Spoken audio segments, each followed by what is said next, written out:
dua, aduh pusing. Pala otak, pala Barbie pusing. Bolak-balik, maju, mundur, maju, mundur, maju, mundur, maju, mundur. Anjay, pusing banget coy.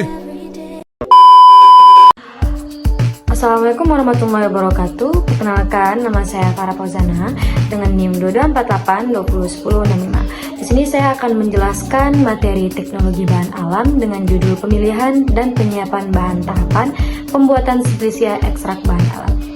Baiklah, yang pertama ada pemilihan dan penyiapan bahan. Pemilihan bahan harus dilakukan dengan mengamati taksonomi dari tanaman yang diinginkan. Taksonomi merupakan ilmu tentang penamaan, penggambaran, dan penggolongan organisme atau tumbuhan, hewan, mikroorganisme, dan jamur.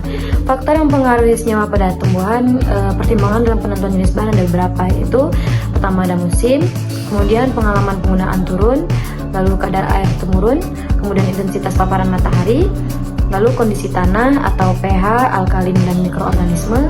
Kemudian yang terakhir ada pengujian atau screening.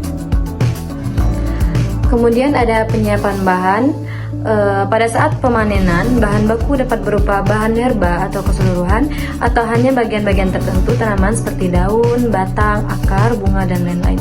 Bahan dapat berupa bahan segar atau fruit pulp, jus, sirup, alkohol. Kemudian simplisia ada juga infusa, maserasi, rebusan, tinktur, ekstrak, minyak asli. Kemudian ada sumber bahan baku dapat berasal dari biota liar dan hasil budidaya. Lalu ada tahapan pembuatan simplisia. Yang pertama, sortasi basah digunakan untuk memisahkan bahan dari kotoran. Kemudian yang kedua ada pencucian, dilakukan dengan air bersih yang mengalir dan dikeringkan. Lalu tiga, perajangan, yaitu memotong atau memperkecil ukuran bahan simplisia agar memudahkan dalam pengeringan dan pengemasan. 4. Pengeringan. Pengeringan dapat dilakukan dengan sinar matahari, kering angin, oven 60 derajat Celcius, microwave, freeze drying.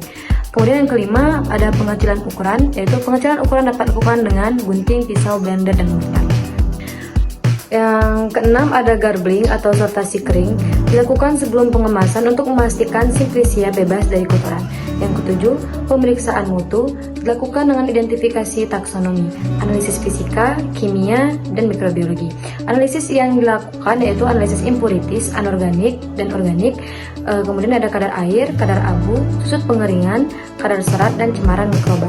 Yang kedelapan ada pengemasan atau packaging. Pengemasan tergantung pada tempat tujuan, cara pengangkutan, perkiraan lama perjalanan. Pada packaging dicantumkan label simplisia meliputi nama simplisia, asal, waktu panen, nama kolektor, dan kandungan senyawa aktifnya. Kemudian yang kesembilan ada penyimpanan, yaitu gudang penyimpanan simplisia harus tahan api, konstruksi baja, tahan panas, dan anti rayap agar mencegah kerusakan akibat cahaya, oksigen udara, dan seksi kimia internal serta pengotoran lainnya. Kemudian ada ekstraksi. Ekstraksi adalah pengambilan senyawa metabolit sekunder untuk dipisahkan dari ampasnya. Ekstraksi secara umum dibagi menjadi tiga. Yang pertama ada supercritical fluid extraction, kemudian ada solid liquid extraction, kemudian yang terakhir ada liquid liquid extraction. Tahapan proses ekstraksi, yang pertama pelarut masuk ke dalam sel, yang kedua pelarut melarutkan senyawa metabolit, dan yang ketiga pelarut bersama metabolit dikeluarkan dari bahan penghasilnya. Lalu ada metode ekstrak. Ada beberapa metode ekstrak adalah yang pertama 1 maserasi, 2 perkolasi, 3 ekstraksi dengan reflux, 4 sokletasi, 5 ekstraksi dengan ultrasonik, 6 ekstraksi dengan tekanan. Baiklah, hanya itu saja materi yang dapat saya paparkan.